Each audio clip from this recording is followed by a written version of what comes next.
കണ്ണൂർ താഴെച്ചൊവ്വയിൽ നിയന്ത്രണം വിട്ട ആംബുലൻസ് കാറിന് പിറകിലിടിച്ച് അപകടമുണ്ടായി. അപകടത്തിൽ ആർക്കും പരിക്കില്ല.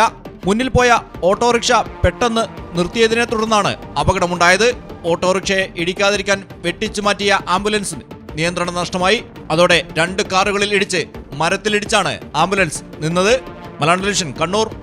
ഡയമണ്ട് ആഭരണങ്ങളെയും പ്ലാറ്റിനം ആഭരണങ്ങളെയും സ്നേഹിക്കുന്നവർക്ക് മിത്ര ഡയമണ്ട്സ് നൽകുന്നു ഡയമണ്ട് ആഭരണങ്ങൾ ഇനി മുതൽ വാങ്ങുന്ന വിലയിൽ വിൽക്കുവാനുള്ള സൗകര്യം. ഏത് ജുവലറിയിൽ നിന്ന് വാങ്ങിയ ഡയമണ്ട് ആഭരണങ്ങളും ഉയർന്ന വിലയിൽ മിത്ര ഡയമണ്ട്സിൽ നിന്നും മാറ്റിയെടുക്കാം. അൺകട്ട് പ്രഷ്യസ് ആഭരണങ്ങൾക്ക് എക്സ്ചേഞ്ച് വിലയിൽ 90%, വിൽക്കുമ്പോൾ 80% ബൈബാക്ക്. മാത്രമല്ല, വിലയിലോ തൂക്കത്തിലോ കുറവില്ലാതെ പ്ലാറ്റിനം ആഭരണങ്ങൾ വിൽക്കുവാനും മാറ്റിയെടുക്കുവാനുമുള്ള സൗകര്യം. ഇത് മലപ്പുറം ജില്ലയിലെ പ്ലാറ്റിനം അംഗീകൃത ഷോറൂം. ഡയമണ്ട് പ്ലാറ്റിനം ആഭരണങ്ങളെ സ്നേഹിക്കുന്നവർക്ക് മിത്ര ഡയമണ്ട്സ്, താഴെപ്പാലം, തിരൂർ.